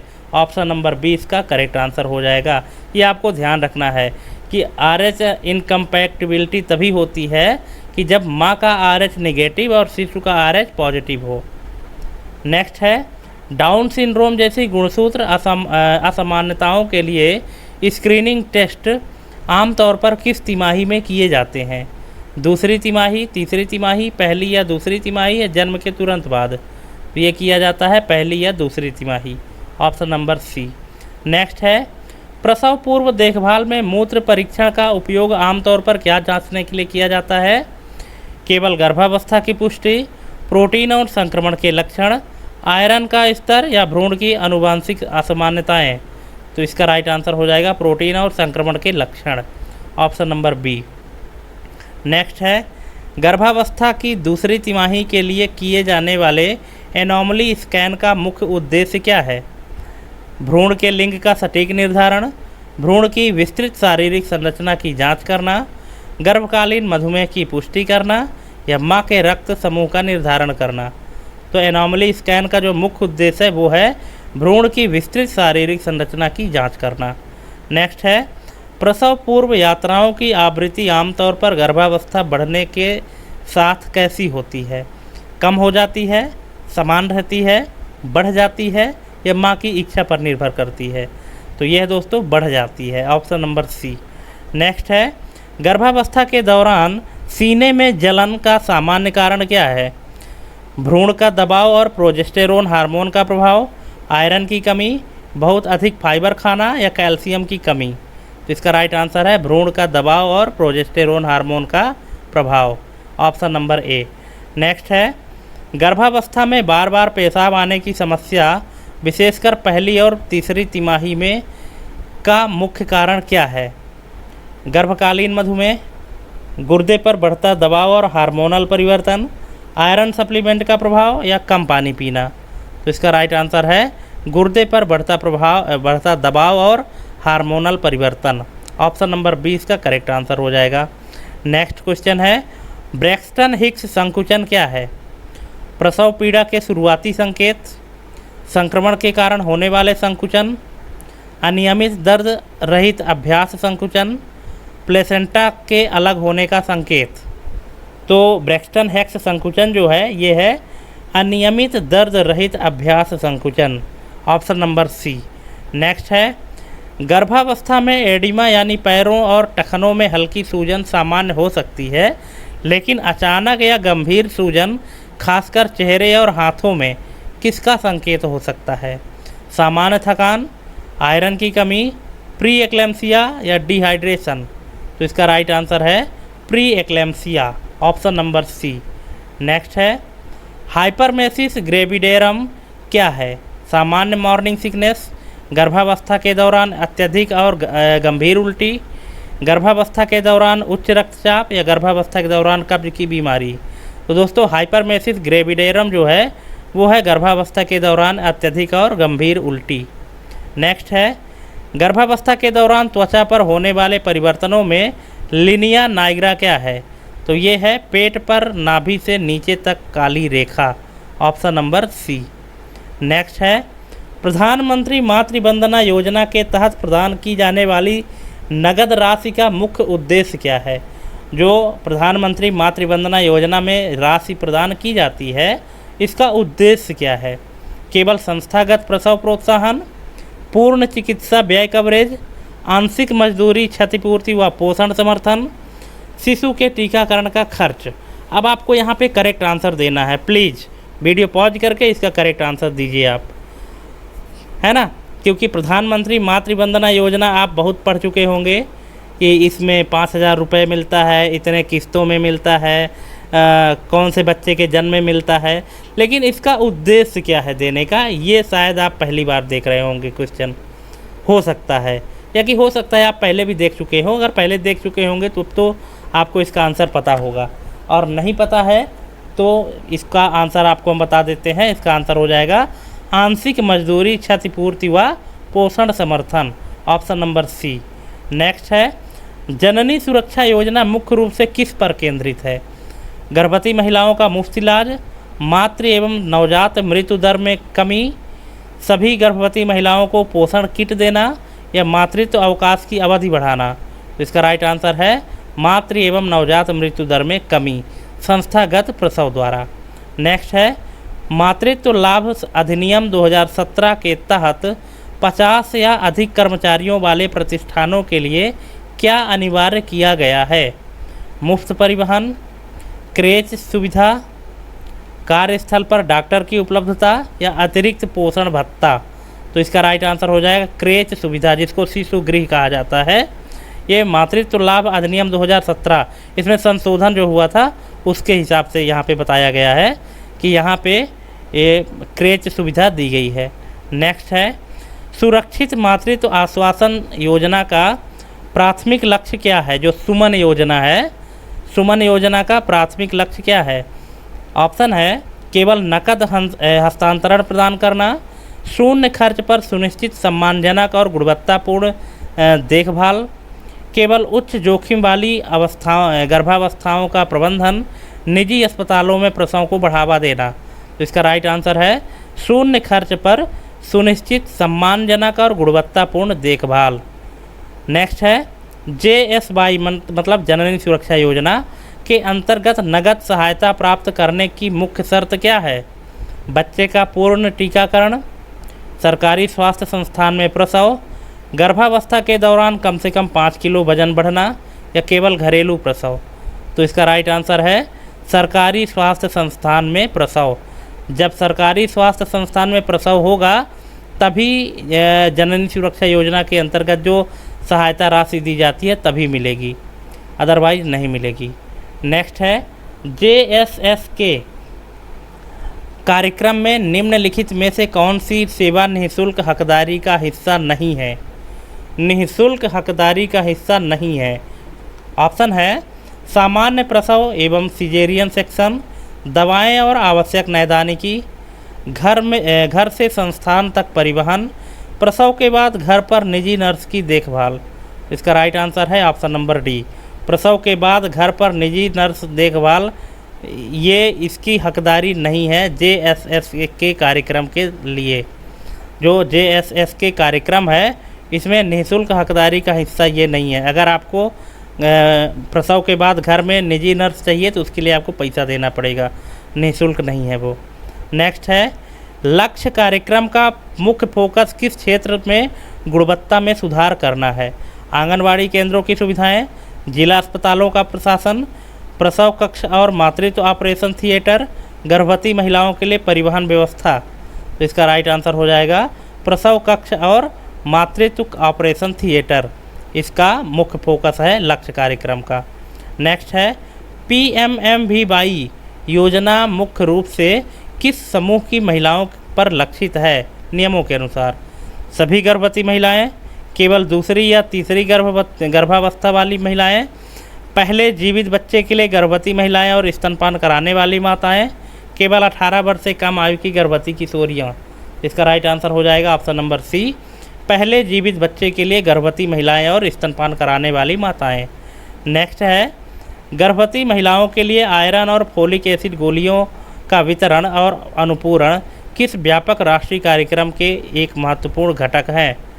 स्वच्छ भारत मिशन, प्रधानमंत्री जन आरोग्य योजना, एनीमिया मुक्त भारत, राष्ट्रीय स्वास्थ्य मिशन या बेटी बचाओ बेटी पढ़ाओ। इसका राइट आंसर है एनीमिया मुक्त भारत, राष्ट्रीय स्वास्थ्य मिशन NHM है ना, नेशनल हेल्थ मिशन। नेक्स्ट है JSY योजना में उच्च प्रदर्शन करने वाले राज्यों और निम्न प्रदर्शन करने वाले राज्यों के बीच वर्गीकरण का आधार क्या है। साक्षरता दर, संस्थागत प्रसव दर, प्रति व्यक्ति आय या शिशु लिंगानुपात। इसका राइट आंसर हो जाएगा संस्थागत प्रसव दर, ऑप्शन नंबर बी।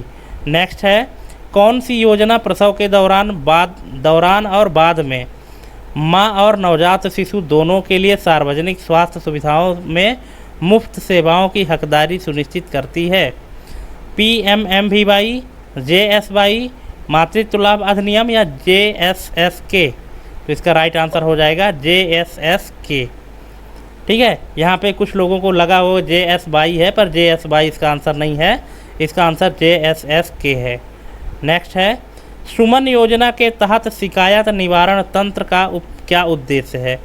डॉक्टरों के वेतन का निर्धारण, सेवाओं से इनकार या खराब गुणवत्ता की शिकायतों का समाधान, अस्पतालों के पंजीकरण का प्रबंधन या दवा कंपनियों का विनियमन। तो इसका राइट आंसर हो जाएगा सेवाओं से इनकार या खराब गुणवत्ता की शिकायतों का समाधान। नेक्स्ट है गर्भावस्था के दौरान जटिलताओं के प्रबंधन और रेफरल सेवाओं को मजबूत करना किस योजना का एक अंतर्निहित उद्देश्य है। केवल मातृत्व लाभ अधिनियम, JSY और JSSK दोनों, केवल PMMVY, केवल ICDS। तो इसका राइट आंसर हो जाएगा JSY और JSSK दोनों, NHM के तहत। नेक्स्ट है मातृत्व लाभ अधिनियम के तहत कमीशनिंग मदर किसे माना जाता है। कमीशनिंग मदर किसे माना जाता है। ऑप्शन है बच्चे को जन्म देने वाली महिला, दूसरा है सरोगेसी के माध्यम से बच्चा प्राप्त करने वाली जैविक माँ, बच्चे को गोद लेने वाली महिला या स्तनपान कराने वाली कोई भी महिला। अब बताइए कमीशनिंग मदर किसे कहते हैं। तो इसे कहते हैं सरोगेसी के माध्यम से बच्चा प्राप्त करने वाली जैविक माँ, ऑप्शन नंबर बी। नेक्स्ट है इन योजनाओं का प्राथमिक उद्देश्य सामूहिक रूप से क्या सुधारना है। केवल महिला साक्षरता, मातृ एवं शिशु स्वास्थ्य संकेतक, केवल जनसंख्या नियंत्रण या महिला रोजगार दर। तो इसका राइट आंसर हो जाएगा मातृ एवं शिशु स्वास्थ्य संकेतक। नेक्स्ट है टीके में एडजुवेंट का प्राथमिक कार्य क्या है। टीके को संरक्षित करना, टीके के प्रति प्रतिरक्षा प्रतिक्रिया को बढ़ाना, टीके के कारण होने वाले दर्द को कम करना या रोगजनक को निष्क्रिय करना। तो इसका राइट आंसर हो जाएगा टीके के प्रति प्रतिरक्षा प्रतिक्रिया को बढ़ाना, ऑप्शन नंबर बी। नेक्स्ट है टीकाकरण का मुख्य उद्देश्य शरीर को किसके लिए तैयार करना है। पोषक तत्वों के अवशोषण के लिए, तत्काल बीमारी का इलाज करने के लिए, भविष्य में विशिष्ट रोगजनक के संक्रमण से लड़ने के लिए या एंटीबायोटिक प्रतिरोध को कम करने के लिए। दोस्तों ये जो क्वेश्चन स्टार्ट हो गए हैं टीकाकरण से रिलेटेड है और टीकाकरण के कंप्लीट क्वेश्चन हम यहाँ पे आपके लिए लाए हैं। तो इसका राइट आंसर हो जाएगा भविष्य में विशिष्ट रोगजनक के संक्रमण से लड़ने के लिए। टीकाकरण का मुख्य उद्देश्य है शरीर को तैयार करना भविष्य में विशिष्ट रोगजनक के संक्रमण से लड़ने के लिए। नेक्स्ट है एंटीजन शब्द का सबसे उपयुक्त वर्णन क्या है? एंटीजन शरीर द्वारा संक्रमण के जवाब में उत्पादित प्रोटीन, एक अणु जो प्रतिरक्षा प्रतिक्रिया को प्रेरित करता है, एक प्रकार की प्रतिरक्षा कोशिका या टीके का तरल आधार। तो इसका राइट आंसर हो जाएगा एक अणु जो प्रतिरक्षा प्रतिक्रिया को प्रेरित करता है ना। ऑप्शन नंबर बी इसका करेक्ट आंसर हो जाएगा। नेक्स्ट है, वैक्सीन कार्यप्रणाली का आधार क्या है? रोग पैदा किए बिना प्रतिरक्षा प्रणाली की स्मृति बनाना, शरीर में सीधे एंटीबॉडी डालना, रोगजनक को सीधे मारना, शरीर के तापमान को नियंत्रित करना। दोस्तों यहाँ पे मैक्सिमम लोगों का ऑप्शन गलत होगा, चाहे तो आप ट्राई करके देख लीजिएगा। ठीक है, आप इस क्वेश्चन का आंसर ट्राई करके देख लीजिएगा। पहले आप कमेंट कर दीजिएगा वीडियो पॉज करके, और फिर इसका आंसर देखिएगा। बहुत सारे लोगों का आंसर गलत होगा। मैं यहाँ पे चैलेंज करता हूँ, वैक्सीन कार्य प्रणाली का आधार क्या है? यहाँ पे बहुत सारे लोगों का आंसर गलत होने वाला है। ठीक है, फिर भी आप कमेंट करके बताइएगा कि किसका किसका गलत हुआ और किसका किसका सही हुआ। यहाँ पे इसका राइट आंसर हो जाएगा रोग पैदा किए बिना प्रतिरक्षा प्रणाली की स्मृति बनाना। और मैं बताऊँ, यहाँ पे आप लोग सोचे होंगे कि वैक्सीन कार्य प्रणाली का आधार क्या होगा? सीधे शरीर में एंटीबॉडी डालना। ये आप लोग सोचे होंगे इसका आंसर, या कि इसके पहला क्वेश्चन मतलब पहला ऑप्शन तो बहुत कम लोग सोचे होंगे। बाकी के जो ऑप्शन है उनके बारे में आप सोच सकते थे, लेकिन पहले ऑप्शन के बारे में बहुत कम लोग सोचे होंगे। जो डीप में पढ़े होंगे वही बस इसको टिक किए होंगे।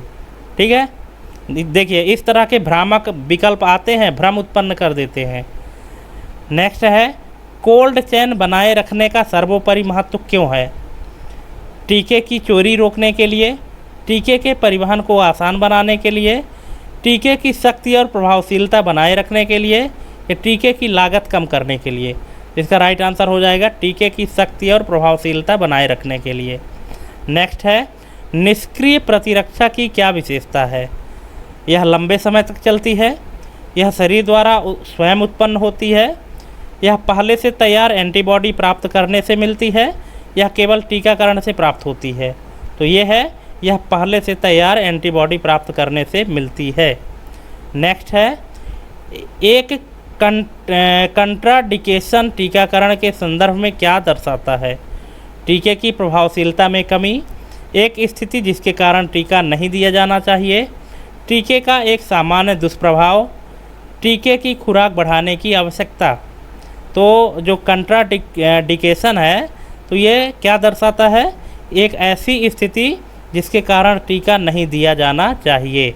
Option number B. नेक्स्ट है, लाइव एटेन्यूएटेड टीके कैसे बनाए जाते हैं? रोगजनक को मारकर, रोगजनक के केवल एक हिस्से का उपयोग करके, रोगजनक के विष को निष्क्रिय करके, या रोगजनक को कमज़ोर करके। तो ये बनाए जाते हैं रोगजनक को कमज़ोर करके। Option number D. नेक्स्ट है, निम्नलिखित में से कौन सा लाइव एटेन्यूएटेड वैक्सीन का उदाहरण है? Hepatitis B vaccine, tetanus toxoid, injectable polio vaccine, या एमएमआर वैक्सीन। तो इसका राइट आंसर हो जाएगा option number D, MMR vaccine. Next question है, इनएक्टिवेटेड वैक्सीन की प्रतिरक्षा प्रतिक्रिया सामान्यतः लाइव वैक्सीन की तुलना में कैसी होती है?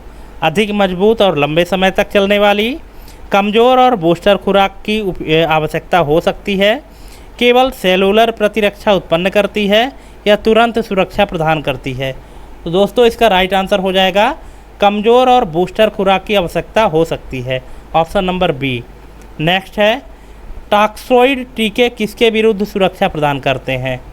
वायरस, बैक्टीरिया द्वारा उत्पादित विष, फंगस, या पूर्ण बैक्टीरिया। तो इसका राइट आंसर हो जाएगा बैक्टीरिया द्वारा उत्पादित विष। Option number B. नेक्स्ट है, सब यूनिट टीके में क्या होता है?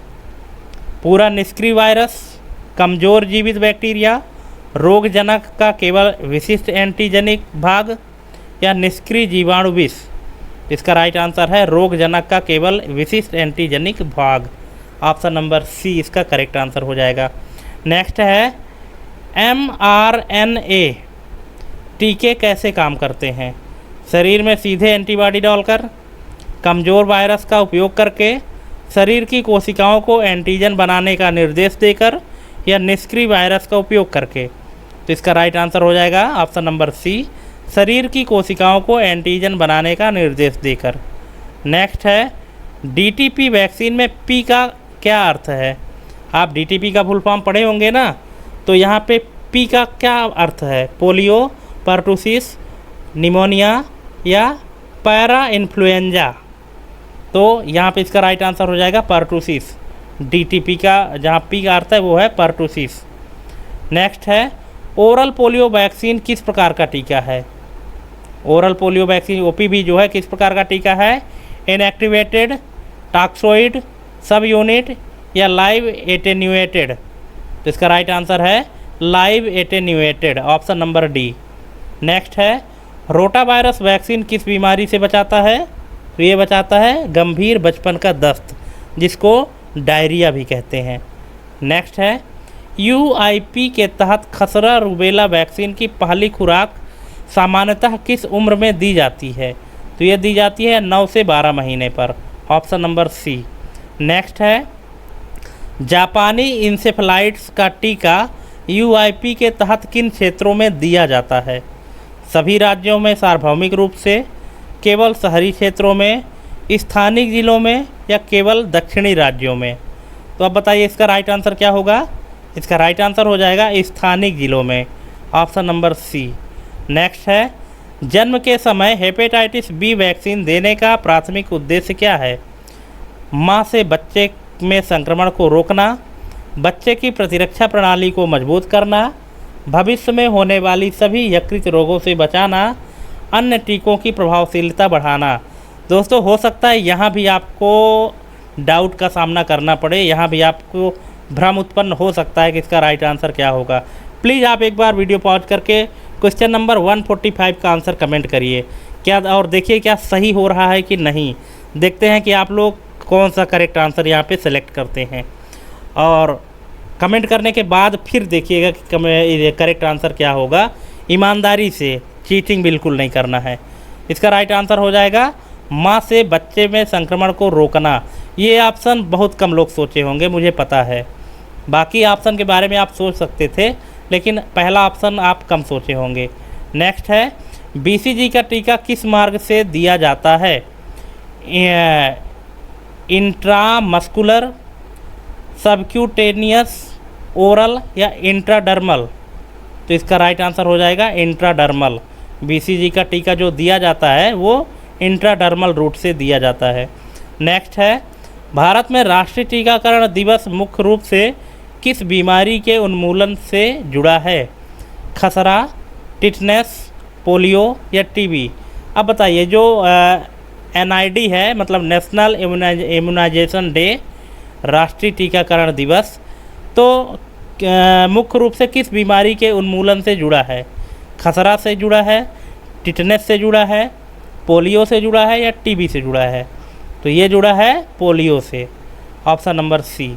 नेक्स्ट है, ई विन प्रणाली क्या, ई विन प्रणाली का कार्य है, क्या कार्य है? AEFI रिपोर्ट करना, टीका स्टॉक तापमान निगरानी, ऑनलाइन प्रमाण पत्र जारी करना या टीका अनुसंधान बढ़ाना? तो इसका राइट आंसर हो जाएगा टीका स्टॉक तापमान निगरानी, ऑप्शन नंबर बी। नेक्स्ट है, RMNH+A में ए का टीकाकरण संदर्भ, मतलब ए का फुल फॉर्म क्या है? जो RMNH+A है, तो ए का मतलब क्या है? एडल्ट, एडोलसेंट, ऑक्सिलरी या अवेयरनेस? तो इसका राइट आंसर हो जाएगा एडोलसेंट, किशोरों का टीकाकरण, ऑप्शन नंबर बी। नेक्स्ट है, यूआईपी के बाहर निजी बाज़ार में उपलब्ध टीके कौन से हैं, है ना? यूआईपी के बाहर निजी बाज़ार में उपलब्ध टीके हैं बीसीजी ओपीवी, हैप ए चिकन पॉक्स HPV, टीडी या डीपीटी, केवल विटामिन ए? तो इसका राइट आंसर हो जाएगा हैप ए चिकन पॉक्स HPV। जो यूआईपी के बाहर निजी बाज़ार में मिल जाते हैं टीके, वो कौन सा टीका है? हेप ए, चिकन पॉक्स और HPV। बाकी के टीके आपको बाज़ार में नहीं मिलेंगे, बाकी ये टीका मिल जाएगा। नेक्स्ट है राष्ट्रीय क्षय रोग उन्मूलन कार्यक्रम का मुख्य आधार स्तंभ क्या है? MDT आधारित उपचार, डॉट्स रणनीति, IRS छिड़काव या ART थेरेपी? तो इसका राइट आंसर हो जाएगा डॉट्स रणनीति, ऑप्शन नंबर बी। नेक्स्ट है राष्ट्रीय वेक्टर जनित रोग नियंत्रण कार्यक्रम के अंतर्गत कौन सा रोग शामिल नहीं है? मलेरिया, फाइलेरिया, क्षय रोग या डेंगू? तो इसका राइट आंसर हो जाएगा क्षय रोग, टीबी जो है तो ये शामिल नहीं है ये राष्ट्रीय वेक्टर जनित रोग नियंत्रण कार्यक्रम, क्योंकि ये जो मलेरिया है, फाइलेरिया है, डेंगू है, ये सब मच्छर के काटने वाले रोग हैं, मच्छर के काटने से उत्पन्न होते हैं। लेकिन टीबी जो है, क्षय रोग जो है तो ये मच्छर के कारण नहीं होता। नेक्स्ट है राष्ट्रीय कुष्ठ उन्मूलन कार्यक्रम में प्रयुक्त प्रमुख उपचार पद्धति है? डॉट्स, ART, MDT या IRS? तो इसका राइट आंसर हो जाएगा MDT, multi drug therapy, option number C. Next है निक्षय पोषण योजना किस रोग नियंत्रण कार्यक्रम से संबंधित है? मलेरिया नियंत्रण, एड्स नियंत्रण, कुष्ठ उन्मूलन या क्षय रोग उन्मूलन? तो इसका राइट आंसर है क्षय रोग उन्मूलन। नेक्स्ट है मलेरिया नियंत्रण हेतु उपयोग की जाने वाली कीटनाशक उपचारित मच्छरदानी किस कार्यक्रम का हिस्सा है? NTEP, NACP, NVBDCP, NLEP? तो दोस्तों किस योजना के तहत जो है तो गवर्नमेंट के द्वारा निःशुल्क में मच्छरदानी प्रदान की जाती है? वो है NVBDCP, ठीक है, जो जल जनित रोग है, ठीक है, जो मच्छर के काटने से होते, जैसे ये मलेरिया हो गया ना, अभी इसके पहले किए ना वो क्वेश्चन, ठीक है, मलेरिया, फाइलेरिया, डेंगू, तो इससे रिलेटेड जो रोग होते हैं उनसे बचाव के लिए मच्छरदानी दिया जाता है सरकार द्वारा। उस योजना का, उस कार्यक्रम का नाम है NVBDCP। नेक्स्ट है राष्ट्रीय एड्स नियंत्रण कार्यक्रम का संचालन कौन सी संस्था करती है? स्वास्थ्य मंत्रालय, ICMR, नाको या विश्व स्वास्थ्य संगठन? अब बताइए कि एड्स नियंत्रण कार्यक्रम का संचालन कौन सी संस्था करती है, अगर आपको पता है तो, और नहीं पता तो देख लीजिए, इसका राइट आंसर हो जाएगा नाको, ठीक है, राष्ट्रीय AIDS control organisation, option number C. Next है NPCDCS कार्यक्रम के तहत गैर संचारी रोगों की रोकथाम का प्रमुख तरीका है? एंटीबायोटिक वितरण, सामुदायिक स्क्रीनिंग व जागरूकता, अनिवार्य टीकाकरण या अस्पताल आधारित सर्जरी? तो इसका राइट आंसर है सामुदायिक स्क्रीनिंग व जागरूकता, ऑप्शन नंबर बी। नेक्स्ट है कालाजार रोग का नियंत्रण किस राष्ट्रीय कार्यक्रम के अंतर्गत आता है? NLEP, NVBDCP, NTEP या NACP? तो इसका राइट आंसर है NVBDCP। नेक्स्ट है क्षय रोग निदान के लिए प्रयुक्त CBNAAT या NAAT परीक्षण किस कार्यक्रम द्वारा प्रोत्साहित किया जाता है? NVBDCP, NLEP, NTEP या IDSP? तो इसका राइट आंसर है NTEP। दोस्तों आपको हम यहाँ पे एक काम दे रहे हैं, NTEP का आपको फुल फॉर्म कमेंट करना है कि क्या होता है। नेक्स्ट है राष्ट्रीय तंबाकू नियंत्रण कार्यक्रम किस अधिनियम के प्रावधानों को लागू करता है? खाद्य सुरक्षा अधिनियम, पर्यावरण संरक्षण अधिनियम, कोटपा 2003 या मानसिक स्वास्थ्य अधिनियम? तो इसका राइट आंसर हो जाएगा COTPA 2003, option number C. Next है राष्ट्रीय अंधता एवं दृष्टि क्षीणता नियंत्रण कार्यक्रम का मुख्य फोकस किस पर है? चश्मे का वितरण, मोतियाबिंद सर्जरी और रोकथाम, आँखों का संक्रमण उपचार या नेत्रदान प्रोत्साहन? अब यहाँ भी आप डाउट हो सकते हैं, अगर आपके एग्ज़ाम में ऐसा क्वेश्चन आता है तो आप 95% लोग इसमें डाउट होंगे, अगर आप डीप में तैयारी नहीं किए हैं तो। और यहाँ पे इसका राइट आंसर हो जाएगा मोतियाबिंद सर्जरी और रोकथाम। और मुझे पता है कि यहाँ बहुत सारे लोगों को इसका आंसर लगता रहा होगा कि आँखों का संक्रमण उपचार होगा, लेकिन नहीं मेरे भाई, ऐसा नहीं है। ठीक है, इसका राइट आंसर होगा मोतियाबिंद सर्जरी और रोकथाम। नेक्स्ट है लिम्फेटिक फाइलेरियासिस, जिसको हाथी पाँव कहते हैं। लिम्फेटिक फाइलेरियासिस के उन्मूलन हेतु सामूहिक दवा प्रशासन किस कार्यक्रम की रणनीति है? NTEP, NLEP, NVB, DCP या NACP? तो इसका राइट आंसर है NVB DCP। नेक्स्ट है डायबिटीज़ के प्रबंधन और रोकथाम पर कौन सा राष्ट्रीय कार्यक्रम मुख्य रूप से केंद्रित है? तो ये है NPCDCS। ये कार्यक्रम के जो नाम है ना, ये आपको ध्यान में रखना है, तभी आप एग्ज़ाम में अच्छे नंबर पाएंगे। नेक्स्ट है जीवन शैली क्लिनिक की स्थापना किस कार्यक्रम के तहत की जाती है? NTEP, NACP, NPCDCS, NMHP? तो इसका राइट आंसर है NPCDCS। नेक्स्ट है कैंसर की रोकथाम के संदर्भ में किस वायरस के खिलाफ टीकाकरण उपलब्ध है? HIV, hepatitis C, human papilloma virus, Ebola virus? तो इसका राइट आंसर हो जाएगा option number C, human papilloma virus. तो दोस्तों इस तरह से हमने आपको टोटल 165 क्वेश्चन कंप्लीट करा दिए हैं। अब आपको टोटल बताना है कि आपके कितने क्वेश्चन सही और कितने गलत हुए हैं। ठीक है, और आपको हमारे क्वेश्चन का लेवल कैसा लगा, आप हमको प्लीज़ कमेंट करके हमारा मोटिवेशन बढ़ाइएगा। आपको अच्छा लगा, बुरा लगा, जैसा भी लगा होगा आप हमको कमेंट ज़रूर करिएगा। ठीक है, और आज के लिए बस इतना ही। Thanks for watching. बहुत बहुत धन्यवाद आप सभी को हमारी ये कंप्लीट वीडियो देखने के लिए, और आगामी परीक्षा के लिए आपको बहुत बहुत शुभकामनाएं। सब कोई अच्छे से जाइए, तैयारी करके जाइए और एग्ज़ाम दीजिए और अच्छा से अच्छा नंबर प्राप्त करके आइए, मेरिट लिस्ट में अपना नाम दर्ज करिए। ठीक है, तो थैंक्स फॉर वॉचिंग दोस्तों।